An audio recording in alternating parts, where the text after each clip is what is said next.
This is an ether rock.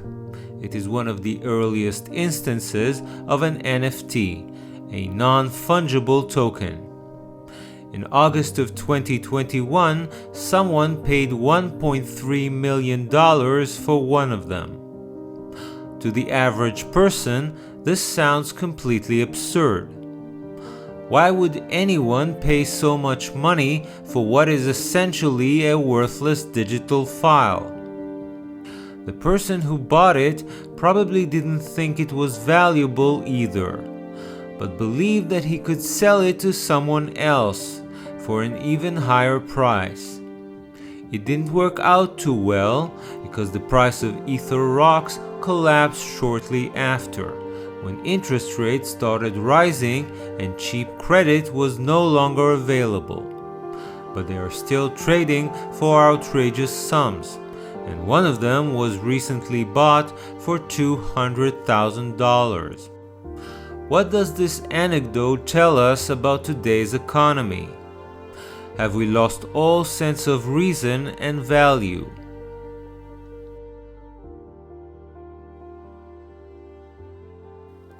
I'm not a great fan of the famous investor Warren Buffett, and I disagree with him on many issues. But there is one quote by him that I really like. It goes like this: "Price is what you pay. Value is what you get." Why is this quote so important? Because price and value are not the same thing, and this is something we seem to have forgotten. Things which have little value are sometimes very expensive, and things which are so valuable that we cannot live without are sometimes very cheap. This is due to the subjective way in which we perceive value. I argue that in the past decade, this perception has become so distorted that it is threatening the future of our civilization. Determining the value of a product is a fundamental problem in economics. Classical economists, such as Adam Smith, try to do so by adding up the costs involved in its production. In his view, the natural price of a product was the sum of the cost of the labor, the raw materials, the land, the tools, etc. David Ricardo took this idea a step further and tried to express each of these components in terms of the labor needed to create them. His work has later inspired no other than Karl Marx, as he formulated his own labor theory of value. But all of these theories fail to explain why prices of goods tend to fluctuate over time, in ways which are not connected either with the cost of labor or the cost of raw materials. A breakthrough in the understanding of how we value different products came from Karl Menger, the founder of the Austrian School of Economics, who argued that the price of goods is determined not at the factory but at the marketplace, by the people who are buying and selling them. In order for a transaction to take place, the buyer must believe that the product is more useful to him than the money which he needs to pay for it. Since the degree of pleasure and satisfaction which he can derive from the product depends on his personal circumstances, the value which he attributes to it is subjective. Water, for instance, is a commodity which we don't value very highly. Although it is essential for human life, it is abundant, and we have grown accustomed to it being available everywhere we go. Normally, we would not be willing to pay a lot of money for water. But if we happen to be lost in the desert, dying of thirst, the utility of a glass of water would increase dramatically, and we would be willing to pay any price for it.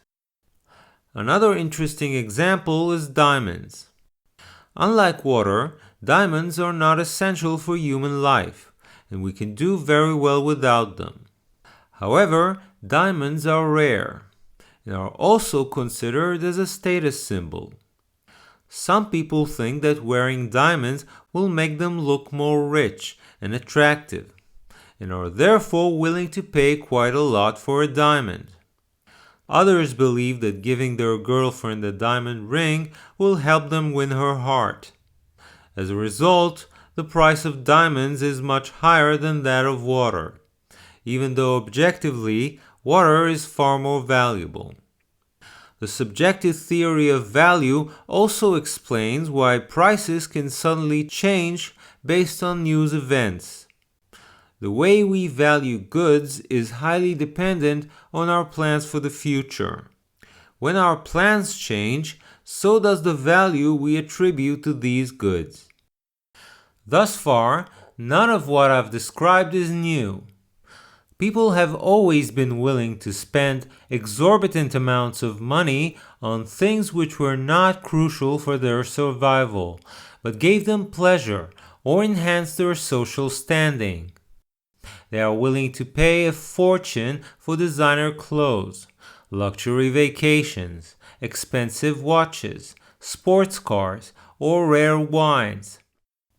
But what I believe has changed in the past decade is the propensity of the public to speculate.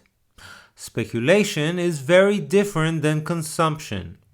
A speculator doesn't purchase an item in order to enjoy it himself, but rather in order to sell it later for a profit. In many cases, he doesn't appreciate the object at all. Instead, he's trying to guess how others may appreciate it in the future. Therefore, his ability to value this object is impaired, and he can easily find himself paying way too much for it. In the past decade, central banks have kept interest rates near zero and printed huge amounts of money with the supposed intent to stimulate the economy and promote growth. The effect on the real economy has been anemic. Since 2008, the US GDP has grown at an average annual rate of only 2.2%. However, the newly created money has flowed into various asset classes such as stocks, bonds, real estate, and cryptocurrencies, generating huge bubbles and an unprecedented level of speculation. Desperate to get a piece of the action, the public has joined the casino on Wall Street. Thanks to the cheap credit, they could use leverage in order to maximize their gains. Whenever there was any kind of trouble, they've seen how the Federal Reserve is bailing out the financial system. As a result, they've lost any sense of caution. The riskier the asset, the more popular it became. I maintain that this environment has completely distorted the public's ability to gauge value. Even in normal times, identifying good companies to invest in is difficult and requires hard work and expertise. But in the past decade, it was impossible to do that. Led by the large tech companies, the Nasdaq 100 index charted a perfect exponential curve. There was no feedback mechanism which would incentivize investors to improve their decisions, or even manage their risk. As far as they are concerned, the future price of the leading tech companies might as well be infinity, because there is no signal which would tell them otherwise. At the same time, vital commodities such as oil or wheat, which we depend on in our daily lives, languished near their all-time lows. Since they weren't fashionable among speculators, they simply couldn't get a bid. Even today, after inflation has broken out and commodity prices have rallied somewhat, in comparison to the stock market, they are still barely off their lows. The lack of investment in the commodity sector means that companies weren't able to expand their production. In the coming years, this may lead to shortages of basic goods, which we require in order to survive. Let's stop and think for a second. Why is it that people nowadays are so eager to speculate? Obviously, they're not interested in the stocks, bonds, or cryptocurrencies themselves. What they really want is to earn more dollars. But as a matter of fact, they're not interested in dollars either, are they? Dollars nowadays are nothing but digital entries on a bank server. They have no utility on their own. What people are truly interested in is the things which dollars can buy: food, clothes, shelter, gasoline for their car. In other words, people are interested in commodities. And yet, strangely enough, these are the least appreciated assets on Wall Street. In order to understand the disconnect between commodities and all other asset classes, I want you to try and imagine a scenario in which you wake up one day and discover that the internet is down. You can't access your bank account or your trading account. Your stocks, your bonds, even your cryptocurrencies are all out of reach.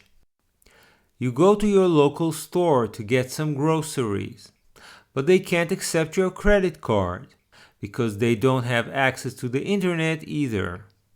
Cash App, Venmo, Apple Pay, same thing. You cross the street and try to withdraw some money from the ATM, only to discover that people have already emptied it hours ago. Rumor has it that this malfunction has affected the entire country, and that it's going to take weeks to fix, if not months. What do you have left in such a situation? In most cases, the answer is your car, your home, and whatever possessions you keep at your home.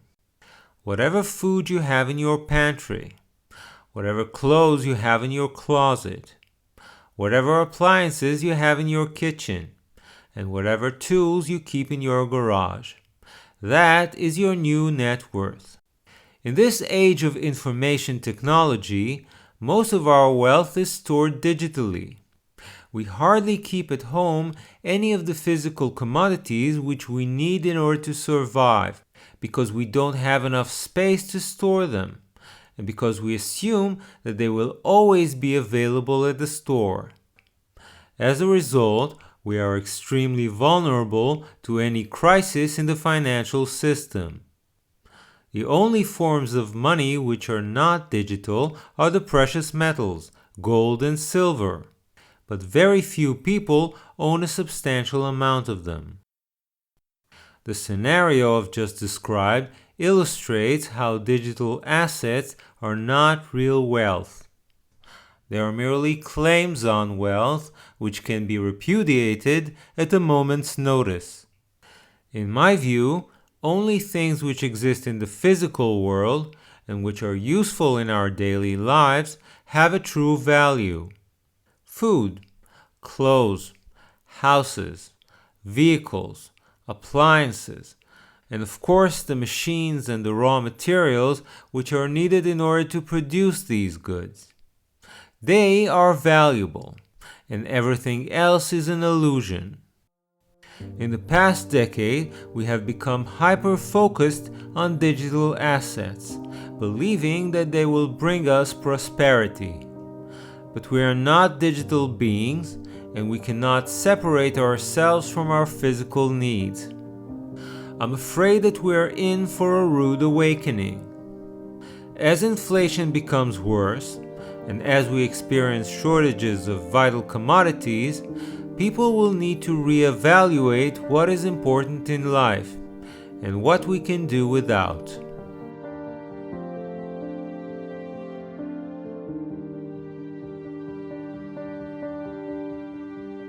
Thank you for listening to the Silver Hermit podcast. If you like this content, please donate in the link which appears in the description below. Please subscribe to this channel and share it with your friends and family. Hit the bell icon to be notified whenever I release a new video. Remember, I'm not a licensed financial advisor. This video is intended for general informational purposes only and should not be regarded as investment advice. Before taking any investment decision, please consult with a professional financial advisor who may assess your personal investment objectives and needs.